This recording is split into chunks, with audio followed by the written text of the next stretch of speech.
या देवी सर्वभूतेषु कात्यायनी रूपेण संस्थिता नमस्तस्यै नमस्तस्यै नमस्तस्यै नमो नमः।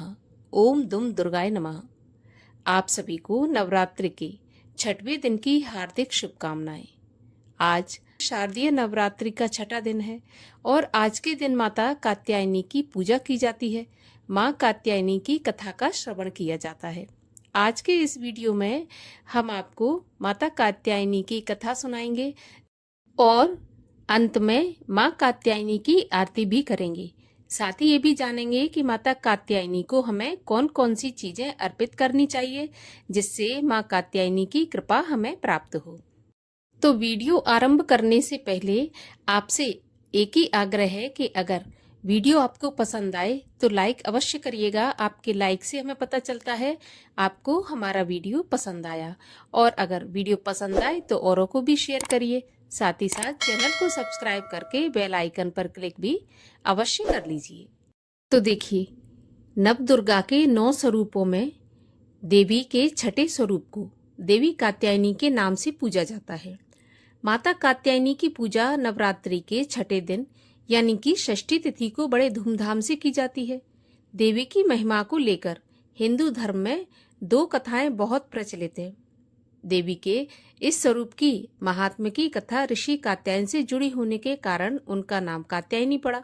वहीं देवी कात्यायनी की महिमा कथा दुराचारी महिषासुर के वध से भी जुड़ी हुई है। तो आइए सुनते हैं देवी कात्यायनी की कथा। तो देखिए, देवी कात्यायनी का स्वरूप अत्यंत उज्जवल और ज्योतिर्मय है। इस स्वरूप में देवी की 4 भुजाएं हैं। इनमें से दाएं तरफ के ऊपर वाली भुजा अभय मुद्रा में है और नीचे वाली भुजा वर मुद्रा में है। वहीं पर बाएं तरफ के नीचे वाली भुजा में तलवार और ऊपर वाली भुजा में कमल का पुष्प सुसज्जित है। देवी कात्यायनी का वाहन सिंह है। देवी कात्यायनी की कथा का उल्लेख देवी भागवत महात्म और मार्कंडेय पुराण में मिलता है। पुराणों में निहित कथाओं के अनुसार कत नाम के एक प्रसिद्ध महर्षि हुआ करते थे। उनके पुत्र का नाम ऋषि कात्य था। आगे जाकर ऋषि कात्य के गोत्र में महर्षि कात्यायन का जन्म हुआ और ऋषि अपने तप के कारण विश्व प्रसिद्ध हुए। ऋषि कात्यायन की इच्छा थी कि देवी भगवती उनके घर पुत्री के रूप में जन्म लें। इसलिए उन्होंने कई वर्षों तक देवी भगवती की कठोर तपस्या भी की। ऐसी मान्यता है कि ऋषि कात्यायन की ऐसी एकनिष्ठ तपस्या से प्रसन्न होकर देवी भगवती ने उनकी इच्छा का मान रखते हुए उनके घर में जन्म लिया। ऋषि कात्यायन की पुत्री होने के कारण ही देवी भगवती कात्यायनी कहलाईं। महर्षि कात्यायन ने बड़े प्रेम से देवी कात्यायनी का पालन पोषण किया। कुछ समय के पश्चात पृथ्वी पर दुराचारी महिषासुर का उपद्रव सारी सीमाएं लांघ रहा था। महिषासुर को ये वरदान मिला हुआ था कि कोई भी पुरुष कभी उसे पराजित नहीं कर सकता और उसका अंत नहीं कर पाएगा। इसलिए उसे किसी का डर नहीं था। तब भगवान विष्णु, प्रजापति ब्रह्मा और देवादिदेव महादेव ने उसका विनाश करने के लिए अपने अपने तेज से मिश्रित एक देवी को उत्पन्न किया। मान्यता है कि महर्षि कात्यायन ने ही इस देवी की सर्वप्रथम विधिवत पूजा की थी। इसलिए देवी को कात्यायनी के नाम से जाना गया। वहीं देवी कात्यायनी से जुड़ी एक अन्य पौराणिक कथा के अनुसार देवी की उत्पत्ति महर्षि कात्यायन के यहाँ आश्विन महीने की कृष्ण पक्ष की चतुर्दशी को हुआ था। इसके बाद महर्षि ने शुक्ल पक्ष की सप्तमी, अष्टमी और नवमी तक देवी की अपने आश्रम में विधिवत पूजा अर्चना की और दशमी को देवी के इस स्वरूप ने महिषासुर का वध किया था। यही कारण है कि देवी के इस स्वरूप को देवी कात्यायनी के नाम से जाना गया था। महिषासुर का अंत करने के कारण देवी को महिषासुर मर्दिनी के नाम से भी जाना गया। इसके अलावा देवी कात्यायनी से जुड़ी एक और मान्यता है कि देवी दुर्गा का यह स्वरूप अमोघ फलदायिनी है। ब्रज की गोपियों ने करुणा अवतार श्री कृष्ण को अपने पति के रूप में पाने के लिए कालिंदी यमुना के किनारे देवी कात्यायनी की ही आराधना की थी। इसी कारण वर्तमान में भी देवी कात्यायनी समस्त ब्रजमंडल की अधिष्ठात्री देवी के रूप में प्रतिष्ठित है। स्कंद पुराण में देवी कात्यायनी के बारे में उल्लेख भी मिलता है कि उनकी उत्पत्ति परमेश्वर के सांसारिक क्रोध से उत्पन्न हुई थी। नवरात्रि के छठे दिन देवी दुर्गा के इस स्वरूप की पूजा का काफी महत्व है। ऐसी मान्यता है कि देवी कात्यायनी की पूजा में लाल और सफेद रंग के कपड़े पहनना बहुत शुभ माना जाता है। मान्यता तो ऐसी भी है कि माता कात्यायनी के चरणों में अपना सब कुछ समर्पित करते हुए उनकी आराधना करने वाले भक्तों को उनके दर्शन प्राप्त हो जाते हैं। देवी के इस स्वरूप के पूजन से भक्तों में एक अद्भुत शक्ति का संचार होता है। देवी कात्यायनी का ध्यान संध्या के समय अर्थात गोधूली बेला में किया जाना चाहिए।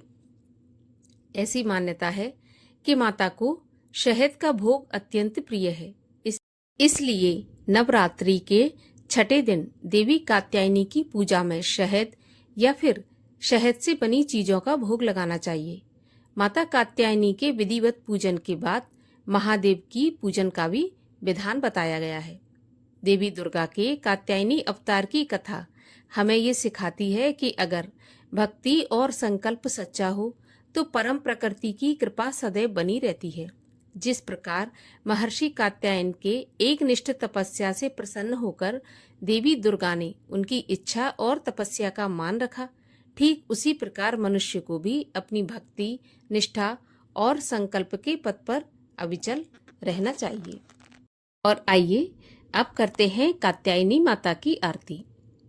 ओम जय कात्यायनी माता मैया, जय कात्यायनी माता, सुख सृष्टि में पाए जो तुमको ध्याता। ओम जय कात्यायनी माता, आदि अनादि अनामय, अविचल अविनाशी, अटल अनंत अगोचर, आज आनंद राशि। ओम जय कात्यायनी माता, लाल ध्वजा नभ चूमत, मंदिर पे तेरे, जगमग ज्योति माँ जगती, भक्त रहे घेरे। ओम जय कात्यायनी माता, केसत चित सुखदाई, शुद्ध ब्रह्मा रूपा, सत्य सनातन सुंदर, शक्ति स्वरूपा। ओम जय कात्यायनी माता, दस वेदानव दुर्गा, नाना शास्त्र करा, अष्ट मात्र का योगिनी, नव नव रूप धरा। ओम जय कात्यायनी माता, महिषासुर संहारिणी, दुर्गुण सब हारो, दोष विकार मिटा के, पावन हमें करो। ओम जय कात्यायनी माता, छठे नवरात्रे को जो पूजे तुम्हें माई, उसने दयामयी माँ तेरी कृपा पाई। ओम जय कात्यायनी माता, हम अति दीन दुखी है, कृपा जरा करिए, है माँ दोष बहुत पर आप न ध्यान धरिए। ओम जय कात्यायनी माता, हे कात्यायनी मैया, आरती तेरी गाते, ना धन चाहे न सोना, प्यार तेरा चाहते। ओम जय कात्यायनी माता, बोलिए कात्यायनी मैया की जय, दुर्गा देवी की जय।